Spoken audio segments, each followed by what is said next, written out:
Xin các bạn và các em, và hôm nay câu chuyện tiếp theo mình sẽ đọc cho các bạn và các em nghe, đó là Mẹ con chim triển triện và người nông dân.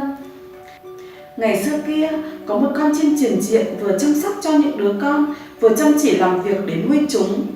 Nó luôn giữ cho chiếc tổ ấm thật sạch sẽ và ngăn nắp. Khi chim mẹ làm việc nhà, những chú chim con thường ngồi học viết chữ và vẽ tranh. Chúng là những đứa con vô cùng ngoan ngoãn và luôn làm vui lòng chim mẹ. Một ngày kia, trước khi ra ngoài kiếm ăn, chim mẹ dặn dò chim con: nếu nhìn thấy người nông dân xuất hiện, các con hãy nhớ lắng nghe thật kỹ xem họ đang nói gì nhé.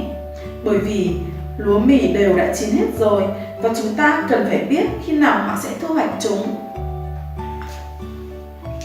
Một lát sau, những chú chim con đã thấy người nông dân xuất hiện cùng với các thành viên trong gia đình.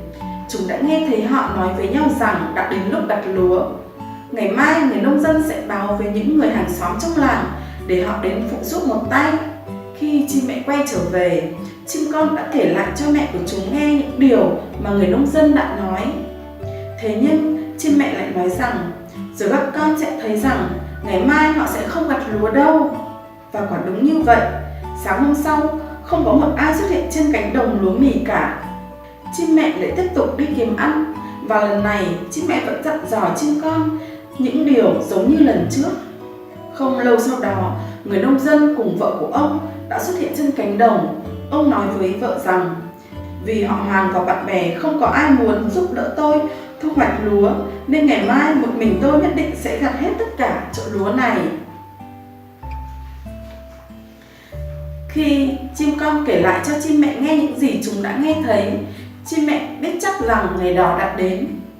Chim mẹ nói với các con ơi, lần này chắc chắn là đúng rồi. Ngày mai người nông dân sẽ bắt đầu gặt lúa.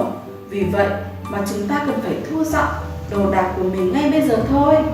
Buổi chiều hôm đó, chim mẹ thu dọn hành lý và cùng với chim con bay đến một nơi khác để xây tổ mới. Những chú chim con đã hiểu ra một điều rằng nếu bạn muốn làm một việc gì đó, tốt nhất là chính bạn hãy tự làm điều đó. Và điều chim con muốn nói này cũng là điều mình muốn nói cho các bạn và các em được biết. Mình hãy tự làm những việc mà mình đã đặt ra để hoàn thành mục tiêu, mục đích của mình nhé. Xin chào và hẹn gặp lại các bạn và các em. Các bạn và các em hãy đăng ký kênh để ủng hộ mình ra những câu chuyện, những video tiếp theo nhé. Bye bye.